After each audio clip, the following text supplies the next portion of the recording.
Everyone, চলো আবার একটা ব্লগ নিয়ে তোমাদের সামনেতে চলে এসেছি। ওই দিন তোমাদের কি হয়েছে, আমি যখন কুম্ভমেলা থেকে ফিরছি রাস্তা থেকে কি নিয়েছিলাম, নিম পাতা। সেই নিম পাতা আজ আমি রান্না করতে চলেছি।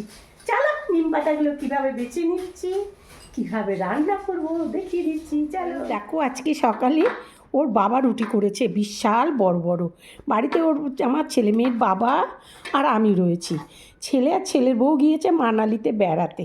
আমি এবার কুম্ভমেলা থেকে এলাম। বড় বড় দুটো রুটি আর তার সাথে রয়েছে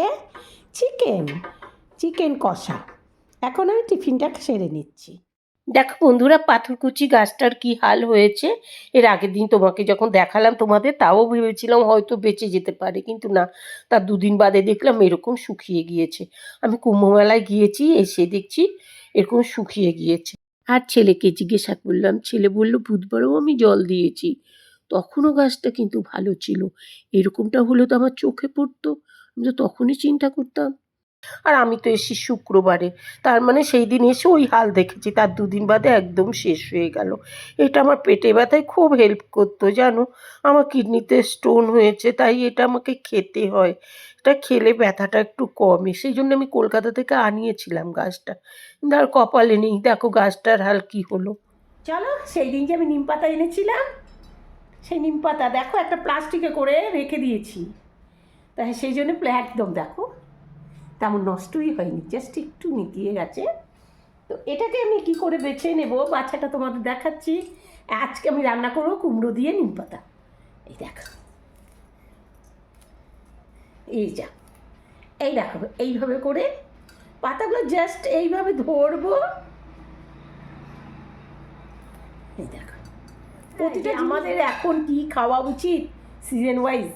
দেখো যেমন এখন চৈত্র মাস, ফাল্গুন মাস, চৈত্র মাস, এই যে একটা গরমের দিন, এই টাইমটাতে আমাদের গায়ে কিন্তু চুলকুনি হয়। তো ওই জন্যেই এই নিম পাতাগুলো এখন কচি কচি বেরোচ্ছে। আর এই নিম পাতা বেগুন খেলে, আমার তো বেগুন খেলে চুলকুনি হয়, তাই বেগুন নিচ্ছি না, নিম পাতা আর কুমড়ো দিয়ে রান্না। দেখো এইভাবে নিম পাতাগুলোকে সব আমি এই যে ঝুরঝুরে করে নিয়েছি।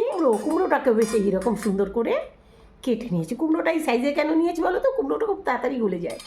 দেখো বন্ধুরা, নিম পাতাটা যেহেতু রাস্তার ধারে ছিল, তাই আমি এরকম এক বালতি জলের মধ্যে দিয়ে ডুবিয়ে তারপরে এই যে ধুয়ে তুলে নিচ্ছি, যাতে ধুলোবালি নোংরা পেটে না যায়। চলো ধুতে থাকি।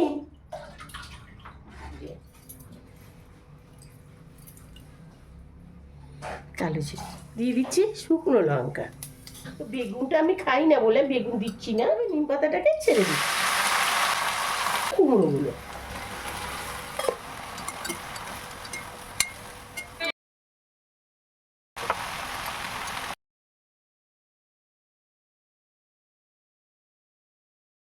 ঠিক এইরকম হয়েছে দেখো।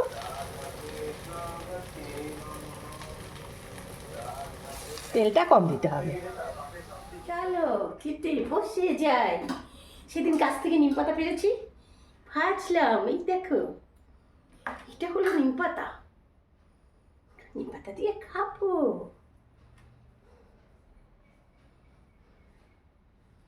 দেখি কেমন হলো, করেছি তো ওটা।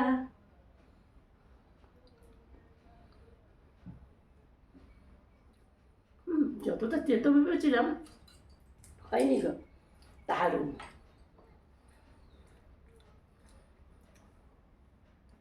ভয় পাওয়ার কিছু নেই, দারুণ হয়েছে। কুমড়ো দিয়েছি না, মিষ্টি হয়ে গেছে।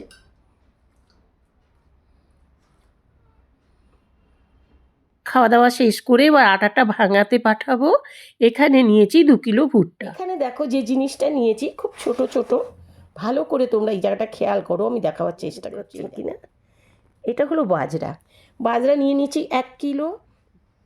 এই দেখো এর মধ্যে নিয়েছি 1 কিলো জোয়ার।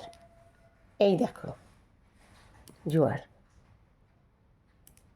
এখানে দেখতে পাচ্ছ ছোলা, আমাদের দেশি ছোলা, কালচে ছোলা যেটা বাদামি মতো, ওই ছোলাটা নিয়েছি 1 কিলো। এখানে গম 5 কিলো নিয়ে নিয়েছি। এর ওপরে দিয়ে দিচ্ছি ভুট্টা 2 কিলো, বাজরা 1 কিলো, জোয়ার 1 কিলো, ছোলা 1 কিলো, আর দিয়ে দিচ্ছি এর মধ্যে খানিকটা কালো জিরে। কালো জিরেটা আমাদের স্বাস্থ্যের জন্য খুবই ভালো।